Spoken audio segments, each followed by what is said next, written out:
안녕하십니까? 네, 안녕하십니까? 네, 오늘은 어떤 소식입니까? 네, 유럽연합이 러시아산 석유 수입 금지를 포함한 6번째 러시아 제재 조처를 발표했습니다. 미국 정부가 4년여 만에 쿠바 수도 아바나에서 비자 발급 업무를 재개했습니다. 홍콩의 올해 1분기 경제 성장률이 마이너스 4%를 기록했다는 소식 이어서 전해드리겠습니다. 네, 자, 지구촌 오늘 첫 소식입니다. 유럽연합이 러시아에 대한 6차 6번째 제재 내용을 발표했네요. 네, 유럽연합 EU가 4일 러시아산 석유와 정제유에 대한 단계적 수입 금지, 그리고 러시아 은행에 대한 제재를 주 내용으로 하는 6차 제재안을 공개했습니다. 우르줄라 폰데어라이엔 EU 집행위원장은 이날 유럽의회 의원들에게 이런 제재 내용을 제안하면서 지지를 촉구했습니다. 예. 자, 그동안 과연 EU가 러시아산 석유 금수라는 이 초강력 제재를 6차 제재안에 담을 것인가, 이 부분이 이목이 집중됐었죠? 네, 그렇습니다. 러시아는 EU 석유 수입분의 약 4분의 1을 차지하는 최대 공급처입니다. 이는 그만큼 러시아 의존도가 높다는 의미고요. 그 때문에 지난 5차 제재 때도 이 러시아산 석탄 수입에 대해서는 회원국들이 전격적으로 합의를 했지만 이 석유 그리고 천연가스에 대해서는 여전한 이견으로 합의를 보지 못한 바 있습니다. 네.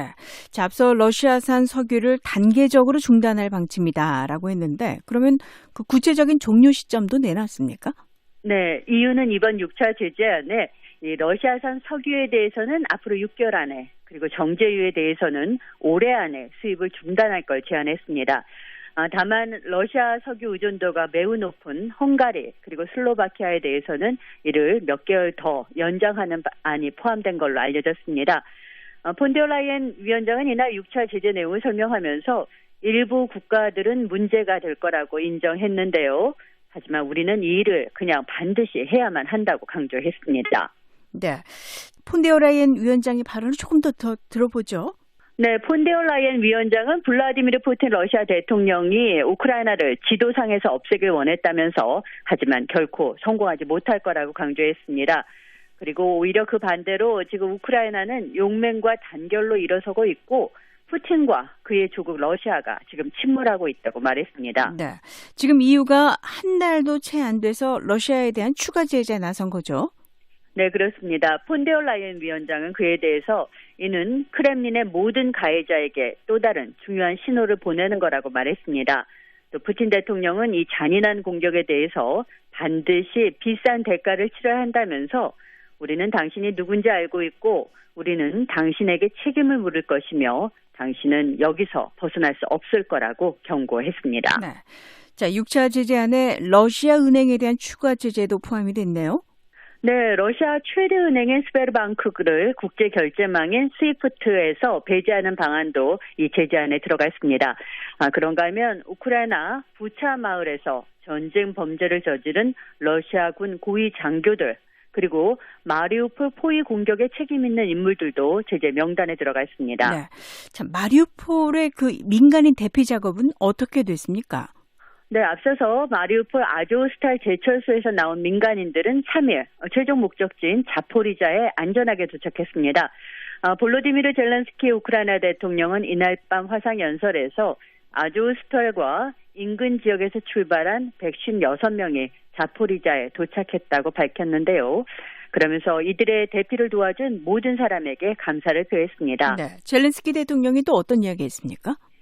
네, 젤렌스키 대통령은 마리우폴과 아조스탈에 있는 모든 국민을 구출하기 위해서 모든 노력을 다하겠다고 말했습니다. 하지만 너무 어려운 작업이라고 토로했는데요. 그래도 그곳에 있는 시민들과 군인 모두를 구출시키기 위한 노력을 중단하지 않을 거라는 의지를 피력했습니다. 그러면 대피 작업이 추가로 또 있을까요?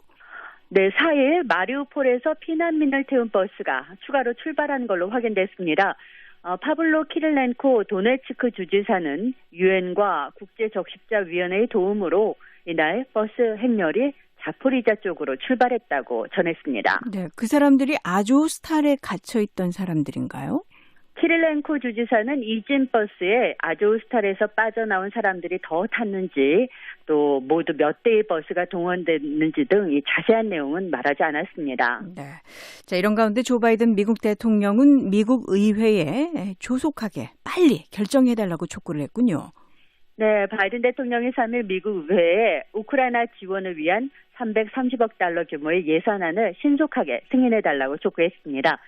바이든 대통령이 이날 엘라베마주에 있는 로키드 마틴 군수 공장을 방문해서 생산 현장을 둘러본 후에 이같이 말했습니다. 네, 바이든 대통령이 지난주에 의회에 추가 예산 요청했죠? 네, 맞습니다. 바이든 대통령은 지난달 28일 이 백악관에서 우크라이나 전황 그리고 추가 지원 계획을 설명하면서 우크라이나가 러시아의 공격에 맞설 수 있도록 돕기 위해서 치러야 할 작은 대가라고 설명한 바 있습니다. 네. 자, 바이든 대통령이 방문한 록히드 마틴, 미국의 대표적인 방산 기업 아닙니까? 네, 맞습니다. 록히드 마틴사는 특히 러시아와 우크라이나 간 전쟁에서 가장 효율적인 무기 하나로 평가받고 있는 제블린 대전차 미사일을 5,000기 이상 지원한 걸로 알려져 있습니다. 바이든 대통령은 여러분들이 독재자들과 맞서지 않으면 그들은 계속해서 온다는 걸 역사는 보여주고 있다고 강조하면서 근로자들을 격려했습니다.